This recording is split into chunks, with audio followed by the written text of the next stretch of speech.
और उस देवराज के मन में एक प्रश्न आ जाता है। शिव महापुराण का दृष्टा वो महात्म है।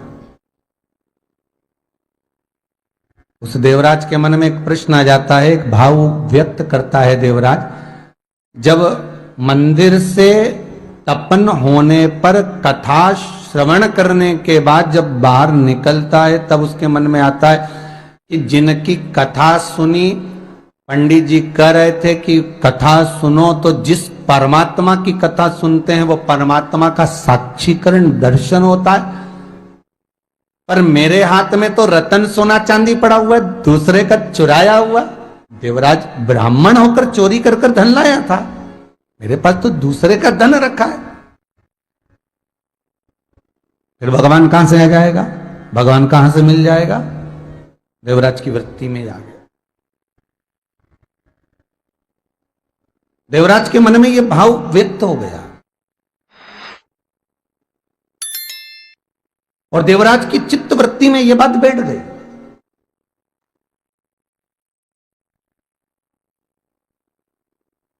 भगवान मिलना तो है नहीं, पंडित जी जबरदस्ती हर हर महादेव कह रहे थे, जबरदस्ती शिव का स्मरण कर रहे थे। पर जब देवराज बाहर निकला तपन इतना शरीर पर चढ़ गया कि शरीर में जब कष्ट हुआ तो नीचे चक्कर खाकर गिर गया। जो सोना चांदी अंबर पीतांबर रतन माणिक मोती थे वो सब पड़े की पड़े रह गए। और देवराज के जब प्राण छूटे तो शंकर का नंदी खड़ा था और शिव उसको लेकर चल दिए थे महाराज। केवल एक क्षण का शिव महापुराण की कथा का रस तत्व जो ग्रहण करा है उस तत्व का।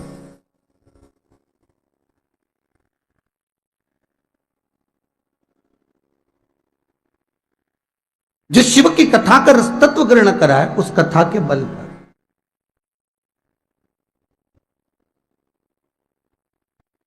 चल दिया। समझ में आ गया कि कथा सुनने का क्या लाभ है, कथा सुनते समय हमारी वृत्ति कैसी होना चाहिए। इतना सुंदर कहा है किसी ने कि जब हम कथा के पंडाल में जाते हैं तो चप्पल जूता बाहर रह जाता है, केवल चप्पल और जूते बाहर नहीं रहना चाहिए। शिव महापुराण की कथा कहती है हमारे भीतर का अहंकार, काम, लोभ, आसक्ति, तृष्णा, वासना ये भी दरवाजे के बाहर रह जाना चाहिए। क्यों? क्योंकि थोड़ी भी आसक्ति, थोड़ी भी तृष्णा, थोड़ा भी काम, थोड़ा भी लोभ, थोड़ा भी विषय, वासना हमारे भीतर रह गई और हम कथा में जाकर बैठ गए और वो हमारी चित्त वृत्ति में चलती रही। तो लेने गए थे हम, पुण्य कमाने के लिए गए थे हम, थोड़ा कुबेर भंडारी के दरवाजे पर कुछ अच्छा लेने के लिए गए थे, मालूम पड़े घर पर आए वापिस आसक्तियों में पड़ गए, वापिस विषयता में पड़ गए, वापिस तृष्णा में, वापिस उसी चीजों में। और यहां तक शिव पुराण कर रही है कि शरीर में अगर रोग भी है, शरीर में अगर कष्ट भी है तो शंकर की कथा श्रवण करते समय हमारी वृत्ति में पहले जब हम कथा सुनने के लिए बैठे तो मन में ये बात कर लें कि बाबा मैंने कथा केवल इसलिए श्रवण कर रही हूं कि मेरे शरीर का कष्ट दूर करना। अब उस कहीं मुझे ये बीमारी तो नहीं हो जाएगी, कहीं मुझे ये तो नहीं हो जाएगा, कहीं मुझे ये तो नहीं हो जाएगा। अब कथा के बीच में तुम्हारी जो मनन चिंतन में चल रहा है हो सकता है कोई हो गया तो सब छोड़कर आसक्ति, तृष्णा, वासना, लोभ, विषयता जितनी भी है उसको त्याग कर केवल चप्पल जूते बाहर नहीं उतारना है, हमको अपने भीतर का जो विषयता है, आसक्ति है, इसको भी छोड़ दे।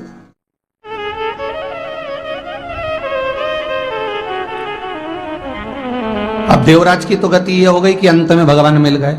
बिंदुक और चंचुला का चरित्र भी ये करे कि बिंदुक और चंचुला के मन में ये बात आ गया, चंचुला देवी के मन में ये आया कि मैं कथा तो सुन रही हूं पर मैं मेरे पति के बिना एक क्षण नहीं रह सकती, तो मेरा मन ये है कि मैं पति के लोक में ही चली जाऊं। और अंत में हुआ क्या, वही चंचुला देवी अखंड सौभाग्य धारण कर अपने शंकर के दरवाजे से कथा सुनकर तुमरुका जी से और पति के धाम में चली जाती है। पति के धाम वही चंचुला। तो सती मैया, माता सती के मन में यह भाव प्रकट हो गया और सती आई, भस्म भी हो गई, प्राण त्याग भी दिए माता सती। शिव जी को मालूम पड़ा सती चली गई, क्रोध भयंकर आया, गए एक रुद्रगण को भेज दिया, जाओ सब नष्ट कर दो।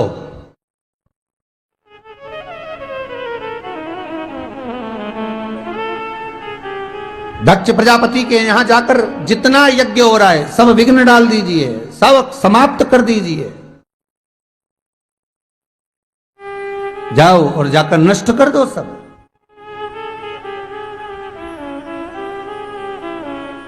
सब भस्म भी कर दिया। बाबा भोलेनाथ एकांत में जाकर बैठ भी गए। शिव शक्ति कथा कर रही है कि बाबा जब एकांत में जाकर विश्वनाथ शंभु कैलाशी अविनाशी मेरा शंकर बैठ गया, बहुत हजारों वर्ष निकल गए, मेरे भोलेनाथ जी ने साधना ही नहीं तोड़ी। हजारों वर्ष निकल जप में बैठे हैं और एक स्मरण भगवान शंकर का था, वो भगवान नारायण का राम नाम कृष्ण नाम का स्मरण कर रहा, बैठे।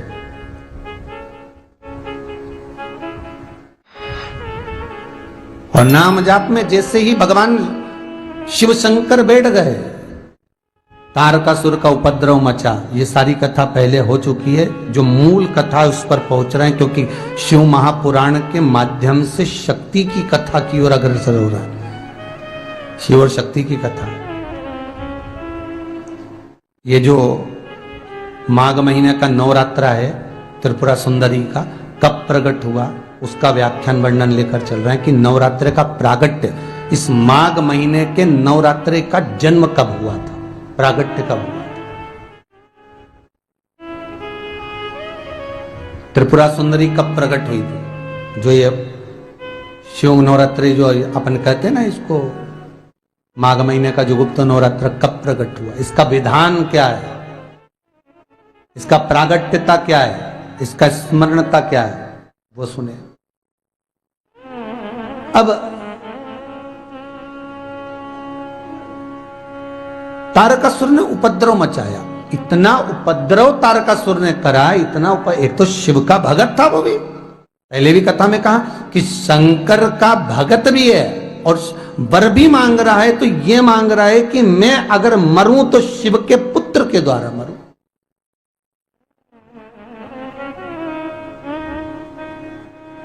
अगर मान लो मेरे प्राण जावे तो पुत्र के द्वारा जाओ। तो लगा, ब्रह्मदेव ने बुलाया भगवान विष्णु के पास में, इंद्र को लेकर गए। देवऋषि नारद स्मरण करते हुए बीच मार्ग में मिल गए। नारद जी ने पूछा, क्या बात है, कहां जा रहे हो, कहां पहुंच रहे हो, कहां जाने की तैयारी हो गई दोनों देवताओं की, ब्रह्मा और भगवान विष्णु। अगर कोई विशेष व्यक्ति नजर आता है ना कहीं जाता हुआ, तो देखकर आश्चर्य तो होता है कि आखिर ये जा कहां रहा है। और कई कई पड़ोसियों को तो बड़ा ध्यान रखना पड़ता है कि गाड़ी आखिर जा कर रही है। अभी भी आप आए होंगे ना सोमानी जी गाड़ी लेकर, तो वहां से जब चले होंगे परली बैजनाथ जी से, तो कई लोगों के मन में तो आपने भले कह दिया होगा कि कथा है और कुबेरेश्वर महादेव पर कथा चल रही है और शिव, और लोग श्रद्धा चैनल के माध्यम से सुन भी रहे होंगे, तो फिर भी कई लोगों को होगा हमको तो बोला ही नहीं, हमको तो कहा ही नहीं होगा।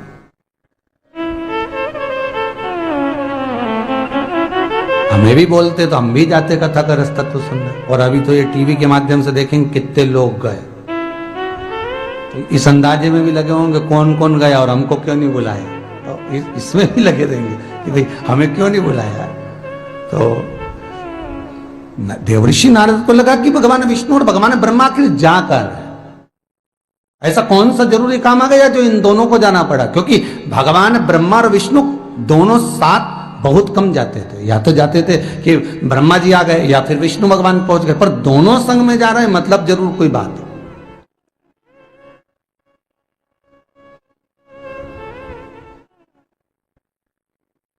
सास और बहू भी दोनों साथ में जाए ना कहीं पर, तो समझ में आ जाए जरूर किसी की शादी निकली होगी, तो सामान खरीदने जा रही है। तुरंत टेंशन, तुरंत चिंता होगी कि आखिर जा कर रही। और अगर ननंद और भाभी भी दोनों बाजार घूमने निकल जाए तो लोगों के ध्यान में जरूर इनका कोई कार्यक्रम जरूर है। दोनों 3 दिन से घूम रही, मैं देख लिया, रोज रोज देख रही, मैं बस निकले और दोनों बैग टांगे और चली जाए। तो ये जरूर कोई बात तो है इनमें कि ननन भाभी दोनों जा रही है या सास बहू दोनों जा रही है या माँ बेटी दोनों जा रही है, तो कारण तो कुछ है। तो यहाँ तो दोनों ब्रह्मा और विष्णु दोनों जा रहे हैं, तो भगवान देवऋषि नारद को चिंता भी आप गई। और देवऋषि नारद ने जाते ऐसी ब्रह्मा जी से पूछ ले कहाँ जा रहे हो। भगवान ब्रह्मा जी से जैसे पूछा तो ब्रह्मदेव बोले कि एक ही चिंता है वो तारकासुर की, तो उसकी क्या चिंता करना। तो क्या बताओ, उसने मांगा है कि शंकर के पुत्र द्वारा मरूं, तो उसको मारने के लिए कुछ तो विचार करना पड़ेगा। तो इतने में देवऋषि नारद को विचार करना पड़ेगा, तुम्हारे साथ नारायण चल तो रहा है।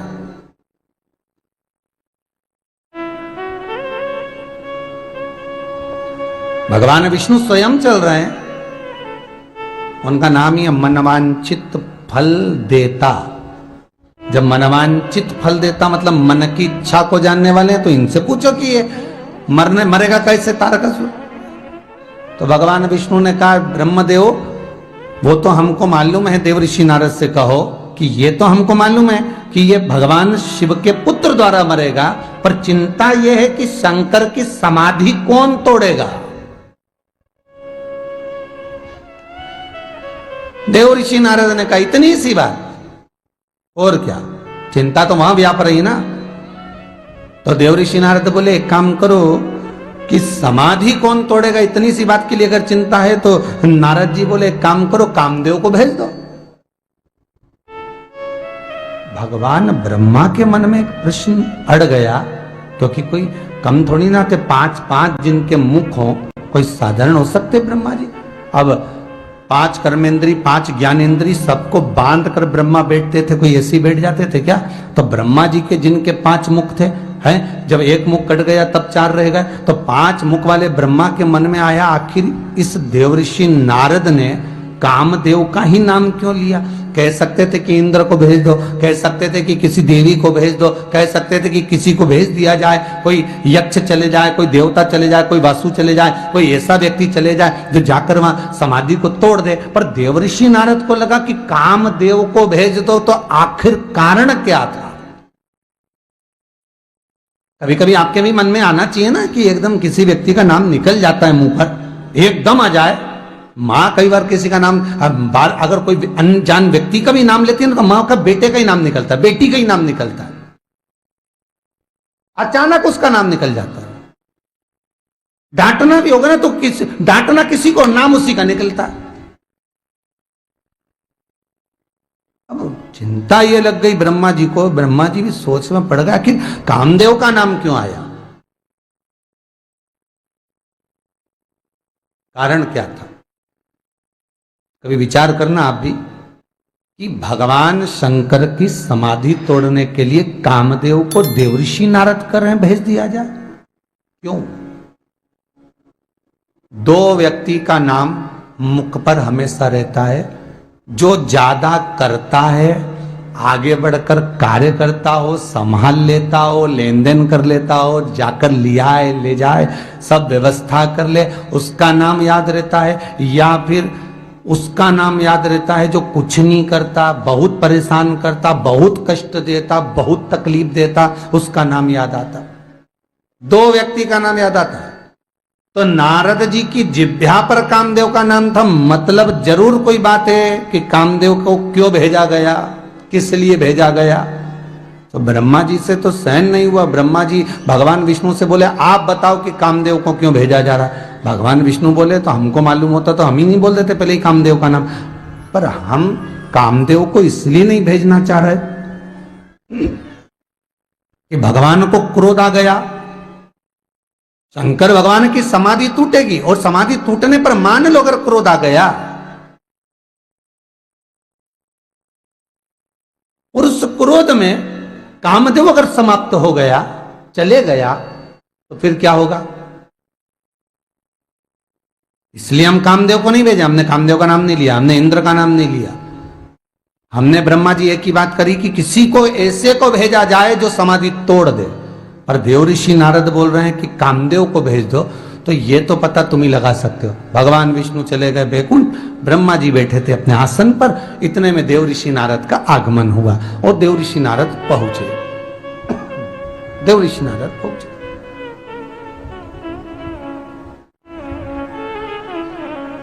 श्रीमन नारायण। श्रीमन नारायण श्रीमन नारायण। जैसे ही नारायण नारायण करते हुए देवऋषि नारद आए, ब्रह्माणी माता सरस्वती जी बोली नारद जी आ रहे हैं, आपके पुत्र। ब्रह्मा जी बोले इनका तो इंतजार था बहुत दिन से कि आ जाए। ब्रह्मा जी ने पूछा, पूछो ब्रह्माणी जी कैसे आना हुआ। ब्रह्माणी जी ने पूछ लिया, पुत्र नारद कैसे आना हुआ, कैसे आए हो आप। देवऋषि नारद बोले माता बात पिता से करना है, तो आपको कैसे बता सकता हूं कि क्यों आया हूं मैं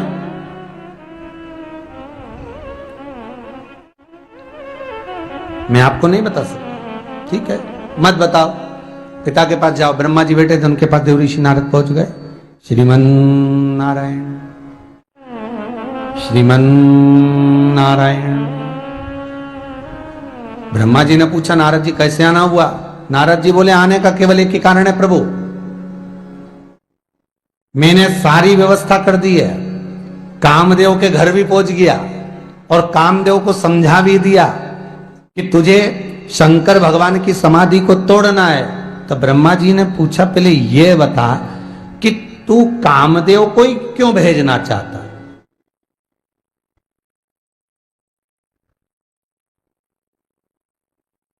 भाई होता है कभी कभी, ये जो गाड़ियों के जो ड्राइवर होते हैं ना, एक ही सेट के अगर काम करे नहीं 3-4 ड्राइवर, तो वो चारों अगर बढ़िया आराम से गप्पे लगा रहे हो, बैठे हो, बात कर रहे हो, और इतने में सेठ जी बोलते हैं जाओ जरा ये वो काम करके आओ।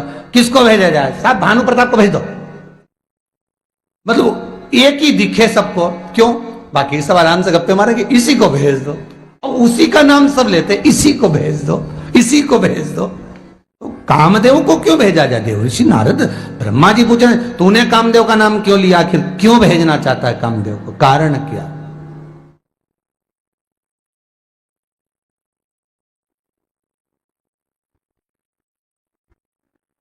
क्या कारण है। तो भगवान देवऋषि नारद कहते हैं प्रभु शंकर हैं सती के पति, कामदेव हैं रति के पति। बोलो हर हर महादेव।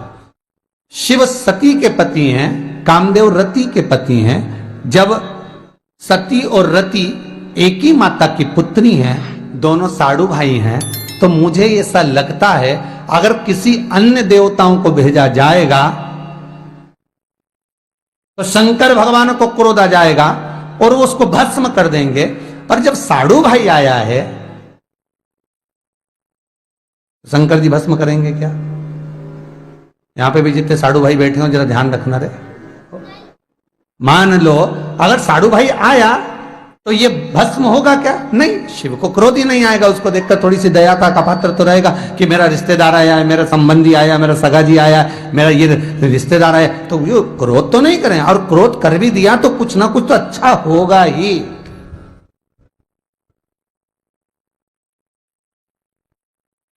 कुछ अच्छा हो सकता।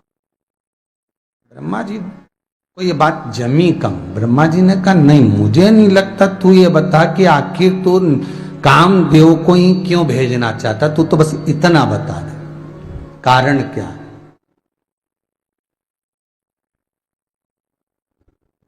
नारद जी बताने को तैयार नहीं हो। ब्रह्मा जी को ये बात नहीं जमी। ब्रह्मा जी ने कहा हो सकता है अगर शंकर को क्रोध आ गया, भले साड़ू भाई हो, गुस्सा जब आए तो कोई देखे क्या, चाहे वो साली हो, साला हो, चाहे साड़ू भाई, तो नहीं देखे। ये बात तो मुझे नहीं जम रही कि साड़ू भाई है इसलिए क्रोध नहीं होगा। तू तो बता दे कि आके तू कामदेव को क्यों भेजना चाहता है। तब देवऋषि नारद के मुख से श्रीमन नारायण निकला। देवऋषि नारद वापिस जाने लगे ब्रह्मा जी के पास में से। तो ब्रह्मा जी के पास जाते जाते जैसे ही चले तो ब्रह्मा जी ने रोक लिया। सुनो देवऋषि नारद जरा रोकिए, आप आए हो आज ऐसे नहीं जा सकते, पहले बताओ क्या कारण है कि कामदेव को भेजा जा रहा है। देवऋषि नारद ने कहा श्रीमन नारायण कितनी भी बात को छुपाओ पर चेहरा बोल जाता है कि क्या कहना चाहता है। कितनी भी बात छुपाए, जैसे घर में स्त्री का झगड़ा होता है तो पति को नी भी बताती है ना, तो भी पति को मालूम पड़ जाता है कि झगड़ा हुआ, क्योंकि उसका खाना परसने का तरीका, बर्तन मांजने का तरीका, कपड़े धोने का तरीका, और थोड़ा पोछा लगाने का तरीका, और बच्चों को कूटने का तरीका से मालूम पड़ जाता है कि इसको गुस्सा है? बोला नहीं जाता, पति उतने में समझ जाता है कि आज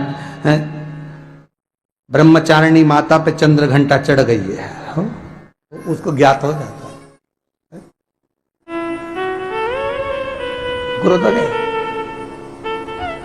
तो बात क्या है? नारद में आ गई, ये कुछ विचार आ गया देवऋषि नारद की चित्त वृत्ति में। नारद जी को ब्रह्मा जी ने रोक लिया, जरा रुको तुम और ये बताओ आखिर कारण क्या है उस कामदेव को भेजने का। मैं ये नहीं मानता कि साड़ू भाई है इसलिए भेजा गया हो, मुझे उससे मतलब नहीं।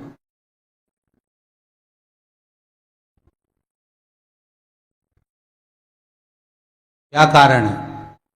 तब देवऋषि नारद रुके। और आखिर जब तक के सास के मन में भी ये रहता है, जब तक पूरा मालूम नहीं पड़ जाए कि बहू का मुंह क्यों फूला है, बेटे का मुंह क्यों फूला है, देवरानी का, तो उसके मन में जब तक बेचैनी बनी रहे, जब तक वो उसको ही भोजन नहीं पाता। तो उसने पूछ लिया, कारण बताओ, क्या कारण है?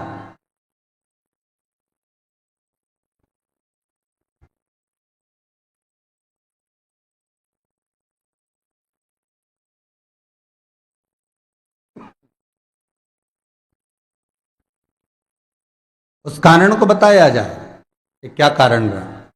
तब देवऋषि नारद बोले कि एक कारण है। क्या? कामदेव को भेजने का वो कारण मैं आपको सुनाऊं। पिताजी, एक बार की बात है, बहुत ध्यान से सुनिएगा।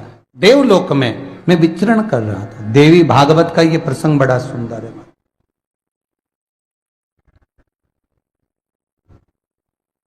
देवलोक में मैं विचरण कर रहा था, भ्रमण करता करता जा रहा था। देवऋषि नारद कह रहे हैं, मैं श्रीमन नारायण जपता जपता स्मरण करता हुआ जा रहा। फिर नारद जी बोले, उसी समय पर कामदेव जी आए। देखो, अभी कथा में कहा था, या तो कोई अच्छा काम करता है तो उसका नाम तुरंत आ जाता है, या जो गड़बड़ करा है ना उसका नाम मुख पर तुरंत आ जाता है। सामने से कामदेव जी आ रहे थे, साथ में उनकी धर्म पत्नी थी रति। फिर महाराज, रति मैया साथ में आ रही थी और कामदेव और रति दोनों आनंद मस्ती में। कामदेव जी महाराज रति के कंधे पर हाथ रखकर चल रहे थे।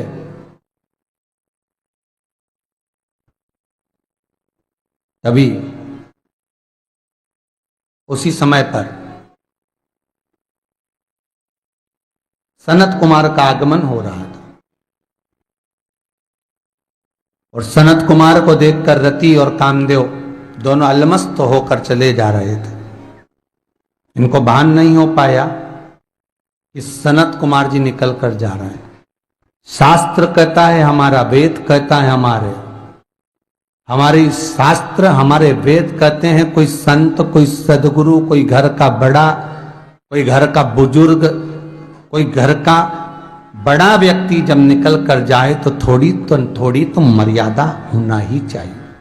ज्यादा नहीं करो तो थोड़ी तो रखो रे। अपने कमरे में तुम कैसे भी वस्त्र धारण कर रहे हो, अपने कमरे में तुम कैसे भी वस्त्र पहन रहे हो, पति के सम्मुख में तुम कैसे वस्त्र में आ रहे हो, ये तुम्हारे ऊपर है। पर जहां पर बुजुर्ग लोग बैठे हो, जहां माता पिता बैठे हो, जहां पर घर के बुजुर्ग मर्यादित कोई व्यक्ति बैठा हो, वहां पर मर्यादा के वस्त्र ही ठीक लगते।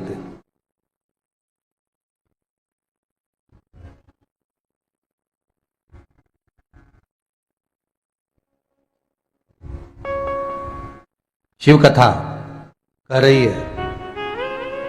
चंचुला देवी ने पूछ लिया पार्वती जी से कि कथा के यजमान तुम शिव और पार्वती हो, ईश्वर जी और गोरा जी बनकर जा रहे हो, तो तुम्हें इतना श्रृंगार क्यों करा?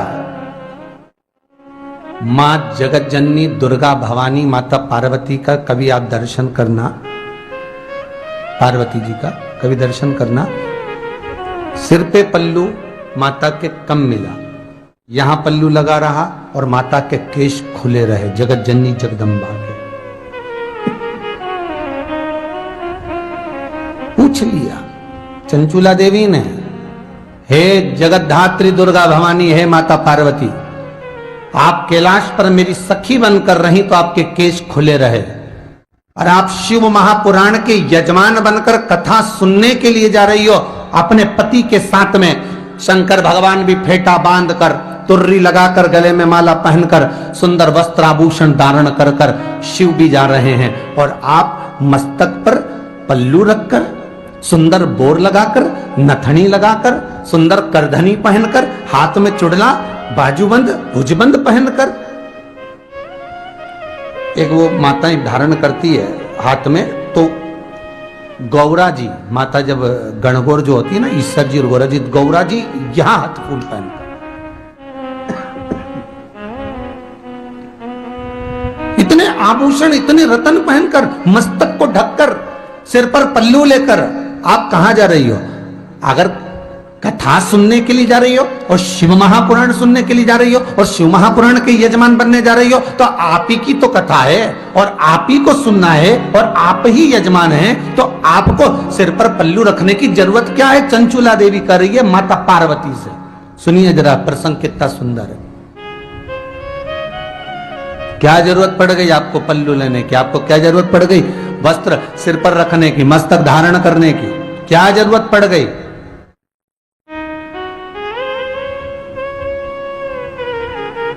मां कह रही है, चंचुला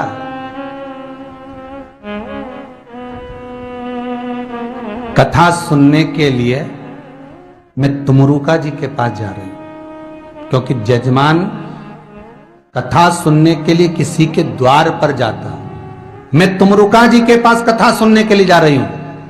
तो क्या हुआ? तुमरुका जी के पास अगर कथा सुनने जा रहे हो तो कथा तो आप ही की बचेगा ना, तो फिर जरूरत क्या सिर पे पल्लू रखने की? नहीं चंचुला, जब मेरे मस्तक पर अगर कोई चूनर डली होगी, सिर पर रखी होगी, तो मुझे उम्मीद है कि जिस पुराण को मैं श्रवण करूंगी वो भी किसी के मस्तक पर चूनर तो डाल ही देगी।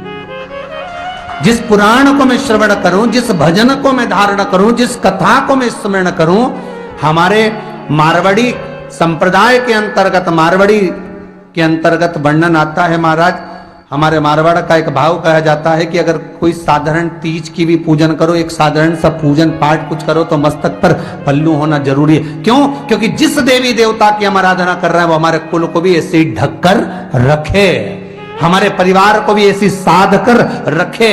जैसे मेरे सिर पर पल्लू है, उसी तरह जिसकी मैं आराधना कर रही हूं उसका हस्त कमल मेरे परिवार पर, मेरे कुल पर, मेरे कुटुंब पर पड़ा रहे।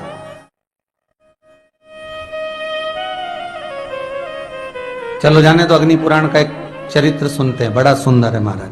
अग्नि पुराण में सूर्य देवता अपनी धर्मपत्नी संध्या से कह रहे हैं, संध्या सुन, जिस नारी के मस्तक पर केश रहते हैं, जिस नारी के मस्तक पर केश रहते हैं, और जितने नारी के मस्तक पर केश रहते हैं, उतने ही पीढ़ी दर पीढ़ी नारी के मस्तक पर, जिस नारी के, सौभाग्यवती नारी के मस्तक पर केश रहते हैं, पीढ़ी दर पीढ़ी और आने वाला उसके पुत्र पौत्र आदि आदि का पूरा भाव उसके मस्तक के केश में रहता है।